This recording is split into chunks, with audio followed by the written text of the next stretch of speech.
다윗이 오늘 성경 본문에 나타난 말씀을 보니까 지금 암몬의 나하스라고 하는 사람이 죽고 그의 아들이 왕이 되게 되는데, 이 나하스가 자기에게 베풀었었던 은혜, 호의, 그렇게 되어 있습니다. 2절 말씀에 보면 나하스가 전에 내게 호의를 베풀었으니, 그러니까 자기에게 호의 베풀었었던 것을 기억하고 있는 거죠. 그래서 사절단을 보냈습니다. 사절단을 보냈더니 이 나하스의 아들이 자기 신하들이 하는 이야기를 듣습니다. 신하들이 이야기를 당신의 아버지를 존경해서 그리고 은혜를 입었기 때문에 온 게 아니라 우리나라 정탐하러 온 겁니다. 이렇게 이야기를 하죠. 그러니까 그 이야기를 듣고 사절단에 수염도 깎고 의복도 깎아버리고 잘라버리고, 그래서 엉덩이가 드러나게 그렇게 만들어서 보냈다. 그런 거죠. 그런데 이 일로 인해서 다윗의 마음이 상하게 되죠. 그런데 문제는 어디에 있느냐면, 한운이 이게 뭐가 잘못됐구나 그러고 생각을 한 거죠. 잘못됐다고 생각을 하면 죄송하다고, 미안하다고, 잘못했다고 얘기해야 되는데 그게 아니라 오히려 용병들을 사온 거예요.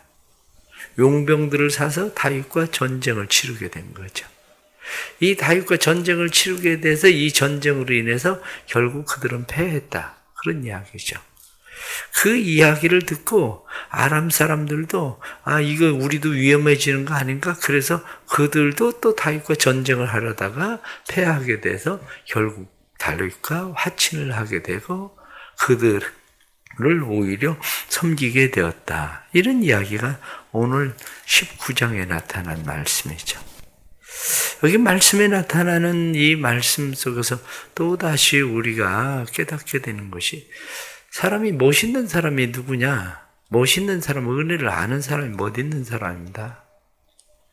그래도 누군가에게 은혜를 입었으면 은혜를 알고 은혜로 대할 줄 아는 사람이 멋있는 사람이에요. 그런데 참 멋없는 사람들 많습니다. 은혜를 입어도 이렇다 저렇다 말이 없어요. 그럼 멋 없어요, 사람이. 멋이라고 하는 게 뭡니까?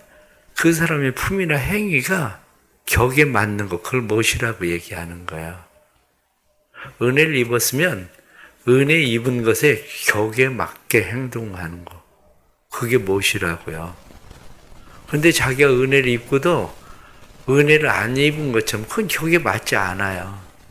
그러니까 멋이 없는 사람인 거죠. 또 내가 은혜를 베풀 수 있는 상황이 되면 은혜를 베풀 수 있는 사람이 못 있는 사람이에요. 자기가 은혜 베풀 수 있는 상황이고 베풀 수 있는 상황이 되는데, 능력도 되는데 은혜 베풀 줄 모르면 참 멋없는 사람입니다. 자기가 커피 한 잔 사도 될 때 커피 사면 못 얻잖아요. 그런데 커피 한 잔 사야 될 때 커피 한 잔 안 사는 사람, 번번이 안 사는 사람 참 멋없습니다. 밥 한 번 사도 될 때 늘 얻어먹기만 하는 사람 진짜 멋없습니다. 살면서 그래도 멋을 알아야지. 멋을, 사람이 자기 품위에 격에 맞는 삶. 그런데 다윗은 멋을 아는 사람이에요. 다윗은 은혜를 입었잖아요, 전에. 그런데 그 전에 은혜를, 어떤 은혜를 입었는지 성경 말씀하고 있지 않지만 그 은혜에 대해서 전에 내게 호의를 베풀었으니 내가 그의 아들 한운에게, 그 아버지에게가 아니라 그 아들에게도 내가 은혜를 베풀리라, 이렇게 말씀하고 있다는 거죠. 오늘 한운이라는 사람을 생각해 보십시오. 이 참 귀가 얇은 사람입니다. 귀가 얇으니까 은혜 베풀러 온 사람, 그 사람을 구분을 못하는 거죠. 은혜 베풀러 온 사람을 구분을 못하고 다른 사람들이 옆에서 우리나라 정탐하러 온 겁니다, 이렇게 이야기하니까 그렇게 받아들이는 거죠. 누군가를 잘 조심하고 경계하는 것은 꼭 나쁘지 않습니다. 조심하고 경계할 줄 모르는 사람은 늘 당하니까. 그런데 그렇게까지 할 일은 아닌 거죠. 아, 우리나라 정탐하러 왔습니다. 이렇게 얘기하면, 아, 우리도 잘 방비하고 경계해야 되겠네? 그러면 되는 거죠. 왜 수염을 자르고 옷을 다 찢어서 그 사람을 수치스럽게 만듭니까? 우리의 삶에 의외로 이 의심병 있는 사람이 많아요. 그래서 어떤 사람을 대하다가 보면, 그래서, 아, 이 사람은 늘 속고만 살았나. 이런 생각이 들어요. 속고만 살았나라는 생각이 왜 들어갑니까? 이 사람이 내 마음을, 내 속을 전혀 생각하지 않거든요. 그런데 내 마음, 내 속을 생각하지 않는다고 생각할 때 그 사람 왜 그러나, 나는 그런 상황이 만났을 때 나는 왜 그러는지를 생각해 보세요. 짐승이 덫에 걸렸어요. 내가 그 짐승을 풀어주려고 해요. 짐승이 와서 나를 도와주세요. 이렇게 이야기하겠습니까? 나를 물으려고 으르렁거리고 달려들겠습니까? 당연히 물으려고 으르렁거리고 달려드는 거예요. 왜냐? 지금 내가 아픈 상황만 생각하거든요. 내가 잡힌 상황, 갇힌 상황만 생각하거든요. 사람도 마찬가지예요. 의심병 많은 사람, 늘 다른 사람의 호의를 받아들일 줄 모르는 사람, 상처가 많은 사람들이에요. 자기 상처가 많아서 다른 사람들이 자기에게 베푸는 호의로 여기지 않아요. 이거 또 상처받는 것 아닌가? 이런 거죠. 그래서 교회에서 사람들을 멀리하는 사람들 보세요. 10중 8구 교회에서 상처받은 사람이에요. 다른 교회에서 상처받았든지, 이 교회에서 상처받았든지, 목장에서 상처받았든지, 어디서 상처받으니까 다른 사람이 나한테 잘하려고 해도 늘 으르렁거리고 달려들어요. 문제는 다른 사람에게 있는 게 아니라 자기에게 있다는 걸 알아야 돼요. 내가 상처받아서 그런 거예요. 내가 아파서 그런 거예요. 내 상황에 대해서 내가 잘 볼 줄 몰라서 그런 거예요.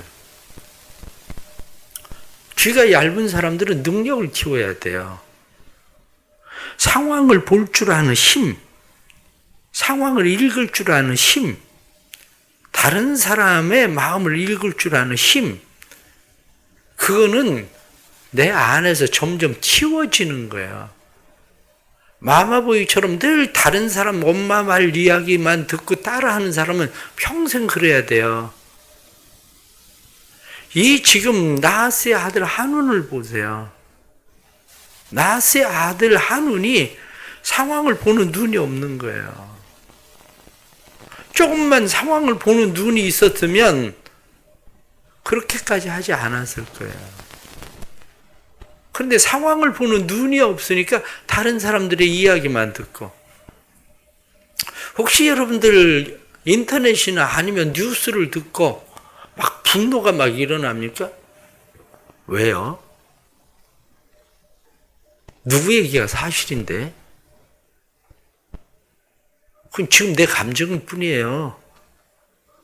여야 이야기하면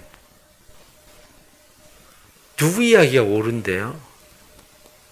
한쪽 이야기만 들으니까 분이 나는 거예요.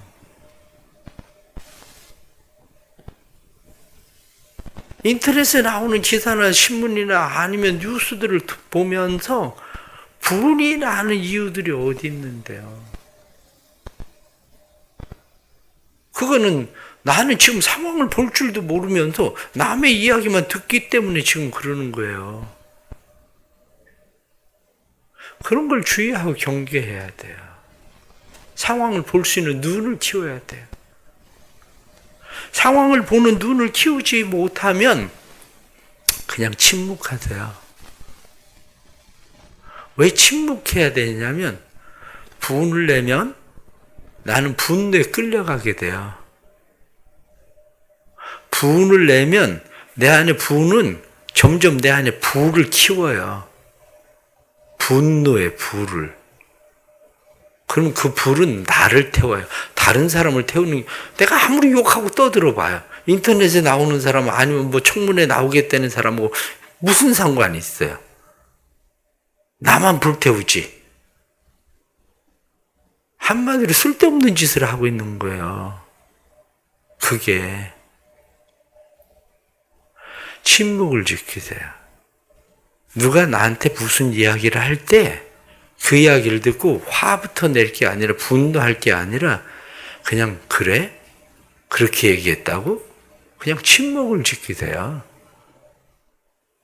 세상에 그렇게 얘기할 수가 있어. 이렇게 하기 시작하면 벌써 그 분이 나를 태우기 시작하는 거예요. 그게. 또 다른 하나는 과도하게 하지 마세요. 수염 깎고 옷 그렇게 다 찢을 일 아니에요. 아니 최소한 우리나라를 정탐하러 왔다고 해도 우리 아버지 돌아가셨다고 조문 왔잖아요. 그런데 왜 다시 안 볼 사람처럼 그렇게 합니까? 여러분들 지금 하고 있는 행동들 내일이나 모레 아니면 1년 후에 다시 만날 일이에요. 그 사람은 평생 안 볼 것처럼 생각해도요. 그렇지 않아요. 얼마 안 가서 그 사람한테 도와달라고 손 벌려야 될 일들 생겨요. 그런데 뭘 평생 다시 안 볼 사람처럼 그렇게 어리석게 행동을 합니까? 그럴 일 아니에요. 그런데 의외로 많은 사람들은 두 번 다시 안 볼 사람처럼 그렇게 행동을 해요. 두 번 다시 안 볼 사람처럼. 그런데 또 얼마 안 가서 또 그런 사람일수록 와서 알랑거려요. 그러니까 참 멋없는 사람이죠. 그러니까. 한우는 어떻습니까? 잘못했으면 잘못했다고 해야죠. 미안하다고 해야지. 오늘 성경 본문에 나타난 말씀을 보면 이 일로 인해서 6절 말씀 보면 암몬 자손이 자기가 다윗에게 밉게 한 줄 안지라. 밉게 하다 이 말이 악취를 풍기다 이런 말이에요. 악취를 풍기다. 그러니까 지금 내가 한 일이 이거 악취를 풍기고 있다. 악취를 풍기면 창문을 열어야지. 환기를 시켜야지. 그런데 악취를 풍기고 지금 한운이 어떻게 합니까? 그래서 뭐 어쩌라고? 지금 그거 아니에요? 그럼 뭐 어쩌라고? 그럼 뭐 어쩌라고? 그러면서 자기는 용병 사가지고 싸울 준비하고 있잖아요. 용병 사서. 이게 얼마나 어리석은 일입니까? 그래서 뭐 어쩌라고? 잘못했으면 그래서가 아니라 그래서 미안해. 이렇게 얘기하지. 그래서 어쩌라고. 세상에 그런 사람들 많아요. 가정에서 보세요. 때로는 심지어는 불륜을 저지르면 정말 잘못했다고 미안했다고 얘기를 해야지. 그래서 어쩌라고. 이렇게 얘기하면 이런 사람들이 세상에 의외로 많습니다. 세상에 정말 많아요. 그런데 기억하십시오. 신앙인들이 태할 자세는 아니라는 거예요. 세상 사람들은 그렇게 해도 신앙의 사람들이 취해야 될 태도나 자세가 아니에요. 그게. 신앙의 자세가 뭡니까? 신앙의 자세는 늘 우리가 예수 그리스도의 십자가에 엎드리는 이유 중에 하나가 뭡니까?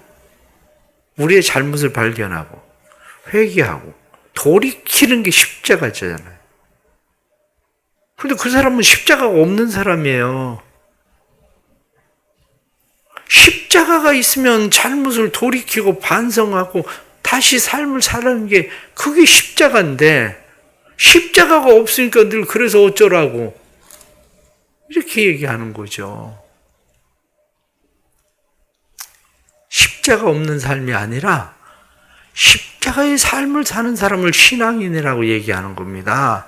그 사람들을 그리스도인이라고 말하는 거예요. 그 사람들을. 오늘 성경 뒤에 나타나는 말씀 13절 말씀 보면 너는 힘을 내라. 우리가 우리 백성과 우리 하나님의 성읍들을 위하여 힘을 내자. 여호와께서 선히 여기시는 대로 행하기를 원하노라. 우리가 힘을 내자. 하나님의 백성과 하나님의 성읍을 위하여. 공동체를 잘 지키려고 힘을 내야 됩니다. 악한 세력들은 늘 결집해서 공동체인 하나님의 교회를 휘둘러요. 나쁜 소문들을 계속 퍼뜨려요, 교회 안에서. 그 악한 사단의 세력들이에요. 그런데 그런 일에 대해서 그냥 아무렇지도 않은 뜻이 있으면 안 돼요. 그거 아니라고 말해야 돼요. 옳지 않다고 말해야 돼요. 신앙적이 아니라고 말해야 돼요. 그런데 요즘은 모든 교회가 그런 일에 대해서 그냥 다 침묵을 지키잖아요. 교회 안에서 누가 무슨 짓을 하든 침묵을 지켜요. 그 식당에서 애들이 무슨 짓을 하든지 침묵을 지키고 사람들이 있는 거하고 똑같아요. 식당에서 애들이 떠들고 난리 나고 밥상에 올라가고 그래도 남의 애니까 무슨 짓을 하든지 요즘은 신경도 안 쓰고 속으로만 그냥 욕하고 내버려 두잖아요. 왜냐? 욕먹기 싫으니까, 싸우기 싫으니까. 근데 그건 교회가 아니에요. 교회는 말씀에 나타난 것처럼 우리 백성과 하나님의 성읍을 위하여 이렇게 말씀한 대로 그 일을 위하여 싸울 줄 아는 사람이 교회 공동체인 거지. 그것을 위해서 힘써 싸우지 않으면 그 사람은 교회 공동체가 아니란 말이죠. 그 사람은. 교회 공동체는 악에 대해서, 사단의 세력에 대해서 힘써 싸워야 돼요. 우리가 패하면 성경 말씀에 12절 말씀 보면 아람 사람이 나보다 강하면 내가 나를 돕고 만일 암몬 자손이 너보다 강하면 내가 너를 도우리라. 이렇게 영적 싸움을 싸워가는 사람들. 이게 바로 그리스도의 공동체라고. 교회 공동체. 하나님의 백성, 하나님의 성읍이 바로 교회예요. 그 교회를 지키기 위해서 그리스도인들은 힘을 써야 돼. 그러나 하나 또 기억해야 되는 것이 오늘 말씀을 보세요. 여호와께서 선히 여기시는 대로 행하기를 원하노라. 무슨 이야기입니까? 여호와께서 선히 여기시는 대로. 다시 생각해 보세요. 이 일이 왜 일어났나?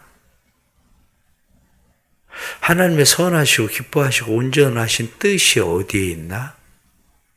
다시 생각해야 돼요. 하나님이 나를 혼내시려고 이런 일이 일어나나? 아니면 이러한 일이 내가 무엇을 깨닫게 하기 위해서 일어나나? 아니면 하나님이 그들을 굴복시키기 위해서 하나님이 하시는 일인가? 다시 생각해야 돼요. 하나님이 선히 여기시는 대로 하고 말씀한 것처럼 그리스도인들은 철저하게 하나님의 뜻이 어딨나를 찾아야 돼요. 하나님의 뜻이 어디 있을까? 하나님이 왜 이렇게 하실까? 이런 거죠. 왜? 우리는 우리의 삶이 우연이라고 생각하지 않거든요. 그 사람이 나를 그렇게 비난하고 막 욕을 하고 그러는 것도 결코 우연만은 아니에요. 하나님이 무엇인가 뜻이 있을 거예요. 하나님이. 사단과의 영적 싸움인가? 아니면 사람과의 감정의 싸움인가? 감정의 싸움이 시작됐는데 이 감정의 싸움이 영적 개입을 지금 하고 있는가? 주로 감정 싸움이 일어나면 거의 영적 개입이 일어나기 시작합니다. 그거 알아야 돼요. 그거 모르면 결국엔 영적으로 패배하는 거예요. 그걸 모르면. 그래서 오늘 성경에 나타난 말씀은 우리에게 시사하는 바가 참 많습니다. 그리스도인들이 어떻게 하나님의 백성, 하나님의 성읍이라고 얘기하는 교회 공동체를 잘 지켜야 되는지, 정말 삶에 못 있는 사람이 누군지, 못 없는 사람이 누군지, 잘못을 하면 어떻게 해야 되는지, 사람이 어디까지 나가야 되는 건지, 한계는 어디까지 내가 그어야 되는 건지, 그것을 잘 구분할 수 있게 하는 그런 말씀이에요. 이 말씀들이.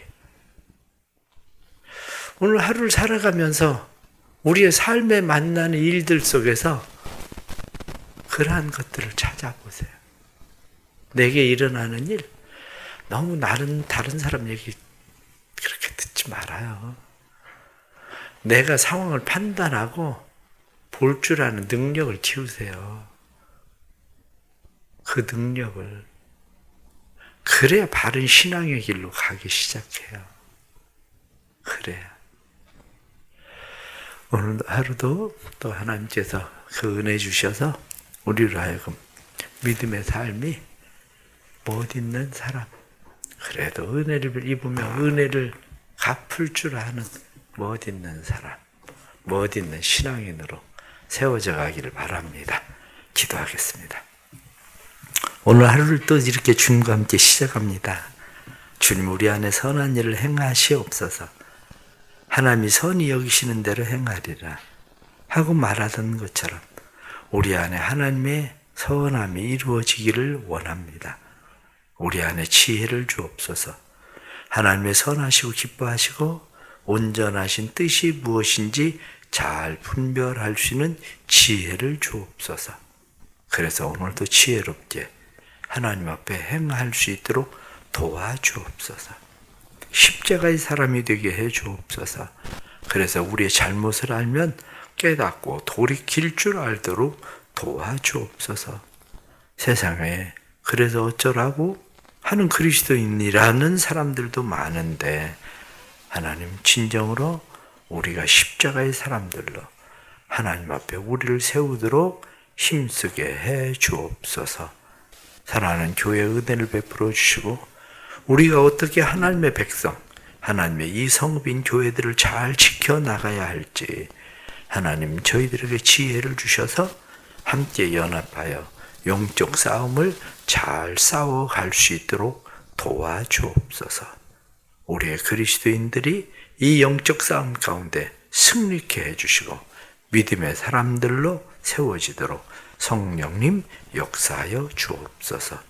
사랑하는 대성교회 은혜를 주시고 항존직 투표를 앞두고 저희들이 하고자 하는 모든 일들에 주님 함께 해주시고 하나님의 선하심이 이루어지도록 복을 내려주시고 하나님의 뜻을 잘 분별하는 지혜를 주시고 하나님의 뜻을 잘 분별하여 지혜롭게 하나님 앞에 행하여 하나님의 기쁨되고 멋있는 교회 되게 해 주옵소서.